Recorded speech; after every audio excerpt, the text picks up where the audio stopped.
In a frozen wasteland, a wagon carrying an orc prisoner reaches a black tower. The tower serves as a massive prison for criminals of mythical species. The orc is transported to a cell with two humans, Edgin Darvis and Holga Kilgore, where he immediately reveals his bad intentions towards his first woman's cellmate, but she responds by breaking his legs.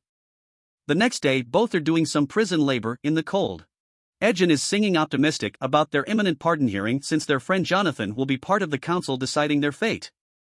However, a few hours later the hearing begins with their friend nowhere to be seen. Edgar jokingly tries to delay the procedure but with no success.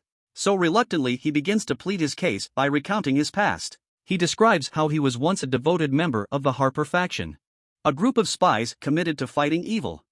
But due to his involvement in numerous conflicts, including with the infamous Red Wizards, his enemies targeted his wife, resulting in her tragic death. The loss shattered Edgin, who turned away from his oaths to the Brotherhood of Spies and became a drunk, struggling with grief and a young child, Kara. Holga, an exile herself for falling in love with the wrong person, met Edgin at rock bottom, and the two formed a partnership of sorts. Together they turned to a life of crime to sustain their makeshift family, even adding Simon Omar and Forge Fitzwilliam to the gang. But their lives took a different turn when they crossed paths with a witch named Safina. She convinced them to rob Corin's keep, Edgin's old faction's headquarters, bargaining riches beyond their imagination, along with a powerful artifact that could bring Edgin's wife back from the dead. At some point during the heist, the guards are alerted, and Edgin with Holger get caught in a time-freezing spell cast by Safina while the rest get away. In a last-attempt effort, Edgin handed over the item of resurrection to Forge, imploring to take care of Kara. As Edgin finishes telling his story, Jonathan, a bird-like creature, finally arrives at the council. Without wasting a second, Holga and Edgin rush him outside the nearest window, forcing him to fly and break them out of prison. After stealing a couple of horses and riding back home looking for Kira, Forge, and the artifact, Holga and Edgin quickly discover that Forge, using the money they stole from Corin's keep to fund a lavish campaign, has become mayor to a nearby town called Neverwinter. Traveling there, the two reunites with Kara and their old friend, who works with Safina and is enjoying a spoiled lifestyle. Edgin requests to take his daughter home, but Forge has turned Kara against him. It turns out that, unaware of the artifact that can resurrect her mom, Kara believes that Edgin betrayed the Brotherhood, and he attempted the heist just for the money. Frustrated and confused, she storms out, while Holga and Edgin get trapped to the ground by Selina's magic.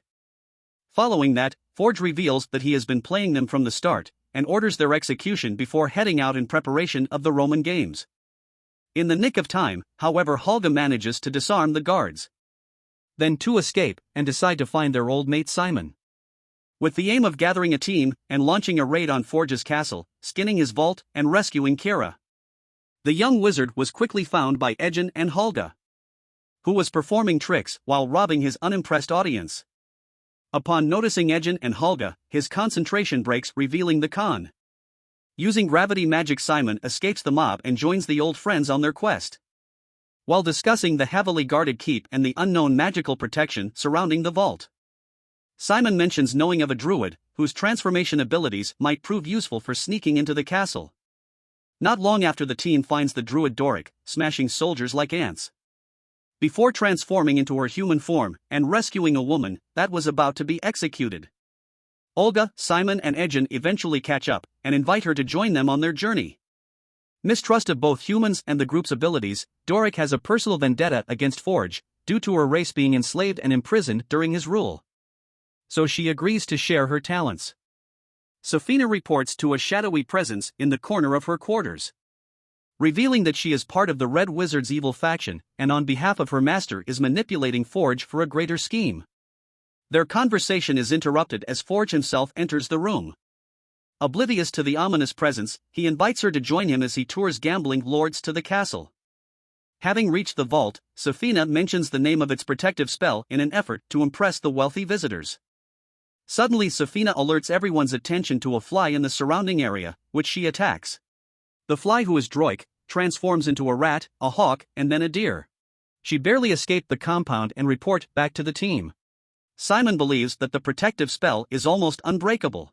Even if he possessed the legendary Helmet of Disjunction, which can disable enchantments in its proximity, he would still lack the power to use it effectively. However, since Olga has a clue on its location, and this is their only chance, They decide to make the attempt. At the same time, Safina confides in another member of her evil faction that Forge remains under their control. She then gives the destination of the motley crew before directing her ally to murder them, as well as Forge's soldiers who witnessed their meeting. Back to the party traveling along Olga's lead. They pass through her barbarian village. Olga reconnects with her former love interest, and the reunion reinforces Olga's resolve. Afterward, the group reaches the battlefield where the helm had been sighted. And Simon uses his magic to communicate with the last warriors to see it, having gone through the testimonies of several. They find out that the artifact was last claimed by an immortal paladin named Zenkandar. Few days later, they meets the paladin, who was saving kids and donating to the poor. After hearing of the Red Wizard's involvement in their troubles, he agrees to provide them with the artifact, under the condition of distributing Forge's wealth among the people of Neverwinter. Zenk then guides them to the location where he concealed the helm, the underground ruins of the city of Chestia. The group retrieves the helm using portals, but they soon become the target of the assassins dispatched by the Red Wizard. Zinc overpowers them at first. However, the assassins turn out to be a new kind of undead, even the paladin can't deal with. So he urges the others to escape, but shortly thereafter the fat dragon Thembershot emerges, devours the assassins, and pursues the group, nearly consuming Edgin, who gets heroically saved by the paladin.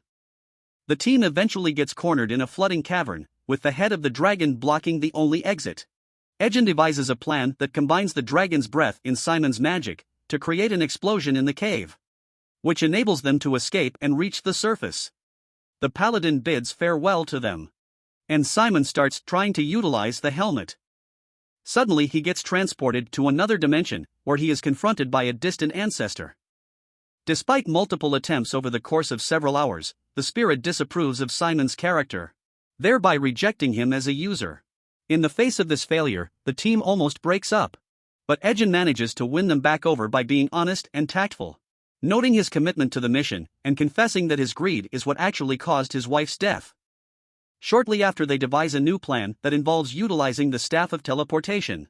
The staff works basically as a portal maker, and by attaching a portal to a painting heading to the vault, they attempt to make it in this way. The portrait unluckily falls face down on the floor, as a result blocking their entrance. Edgin Relentless reminds Simon of being at his best at their most desperate, urging the team to try Plan A again, and trust in Simon that he can use the helm when needed. Moments later, the group attempt to divert the attention of the castle's gate guards, which works just enough for them to gain entry. But the entire keep has now been alerted, forcing the team to split up. While Holga engaged in a fight with a large portion of the guard, Simon made his way to the vault. There he strives to reason with his ancestor once more. But this time he starts with a punch, finally gaining access to the artifact's powers, and using it to defeat the remaining soldiers and unlock the vault.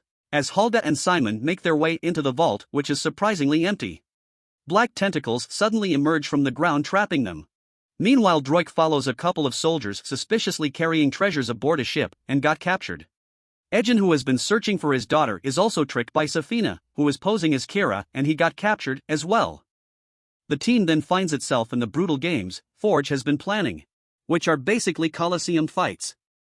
In the arena, Doric informs the others that she saw guards taking the vault's riches to a boat, indicating that Forge planned to steal from the lords gambling and attending. The group then competes with other prisoners in a maze of death. The labyrinth contains traps and rotating walls filled with predators and monsters. Treasures and safe spots in the labyrinth give most a fighting chance. But our heroes take an unconventional approach, following one of the rotating walls beneath the arena. Next, they track down Forge's stolen riches, and Kira, who Forge holds hostage at knife point. Holga throws a potato at Forge's face, which miraculously causes him to release Kira.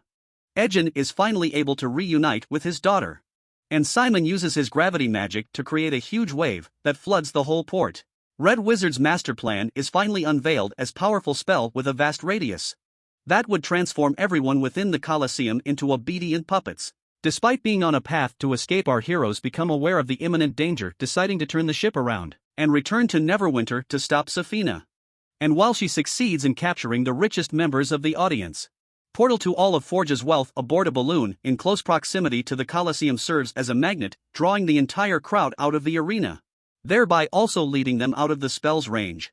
Safina, furious, unleashes a meteor storm on the group, but Simon counters it by casting his own protection spell. immediately after she animates a dragon statue and controls it to assault the team. But Droic lands a successful long-range hit, disrupting her spell casting. She then proceeds to almost overwhelm Simon in a wizard duel, but he persists. And together with the rest of the squad combining their skills, finally forces her to use her time-stopping spell. Overconfident and boasting about her imminent victory, Safina is caught off guard when Kira utilizes a medallion to turn invisible and place a magic suppressing cuff on her. Doric then transforms into her monster owl bear form and relentlessly beats Safina before finally hurling her into a wall that shatters from the impact. But the celebrations of victory are cut short by the realization that Holga has been fatally injured during the fight. As Kira mourns her passing, Edgin takes it upon himself to use the Tablet of Reawakening to resurrect Holga instead of his wife. The group along with the townspeople comes together to celebrate victory and watch magical fireworks. Subscribe for more videos like this, turn on notifications, and leave a like to help the channel out. Thank you for watching.